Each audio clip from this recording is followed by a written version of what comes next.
एक बार की बात है। जंगल में एक शेर और एक भीड़ रहते थे। शेर जंगल का राजा था और उसकी दहाड़ से सब डरते थे। वह बड़ा ही ताकतवर और डरावना था, जबकि भीड़ बहुत ही चतुर और चालाक थी, लेकिन उसकी कोई ताकत नहीं थी। एक दिन शेर ने सोचा, आज मुझे इस जंगल के सारे जानवरों को अपनी ताकत का एहसास कराना चाहिए। तो वह जंगल के बीचों बीच गया और जोर जोर से दहाड़ने लगा। उसके इस भयंकर आवाज से सारे जानवर डर के मारे इधर उधर भाग गए। भीड़ ने यह सब देखा और डर के बजाय वह सोचने लगी, अगर शेर ने मुझे पकड़ लिया तो मेरी क्या हालत होगी। फिर उसने एक योजना बनाई। अगले दिन भीड़ शेर के पास गई और बोली, हे जंगल के राजा, मैं तुम्हारी बहुत इज्जत करती हूँ, लेकिन मैं यह चाहती हूँ कि तुम मुझे एक चुनौती दोगे। मैं जानना चाहती हूँ कि क्या तुम मेरी तरह इतनी चतुर हो सकते हो, जैसे मैं अपने दिमाग से काम करती हूँ। शेर ने मुंह चिढ़ाते हुए कहा, तुम चतुर हो तो मुझे कैसे चुनौती दे सकती हो? मैं तो तुम्हें हराकर जंगल का राजा रहूंगा।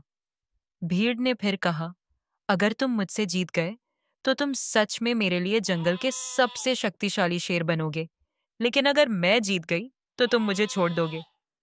शेर ने अपनी ताकत पर घमंड करते हुए स्वीकार कर लिया। भीड़ ने अपनी चालाकी से शेर को जंगल के पास एक गहरे गड्ढे के पास ले जाने की योजना बनाई। वह गड्ढा शेर के लिए एक जाल जैसा था। भीड़ शेर से बोली, जंगल के राजा, तुम्हारी ताकत से मैं बहुत डरती हूँ, लेकिन क्या तुम इस गड्ढे से कूद सकते हो? शेर ने अपने आप को शक्तिशाली समझते हुए कहा, यह क्या मुश्किल है, मैं तो किसी भी गड्ढे से कूद सकता हूँ। शेर ने अपनी पूरी ताकत से कूदने की कोशिश की, लेकिन जैसे ही वह कूदा, वह गहरे गड्ढे में गिर पड़ा।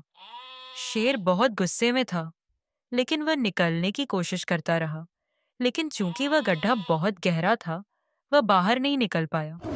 भीड़ ने शेर को देखा और चतुराई से बोली, तुमने अपनी ताकत के घमंड में मेरी चाल को नहीं समझा, अब तुम्हें मेरी बात माननी पड़ेगी। फिर भीड़ ने शेर को बाहर निकाला और उसे जंगल का राजा बनने की बजाय अपनी शक्ति को समझने की सलाह दी। शेर ने उसकी बात मानी और समझा कि ताकत से कहीं ज्यादा अहमियत चालाकी और दिमाग की होती है। Thanks for exploring with Kids Crew. For more videos, subscribe our channel or click on these links.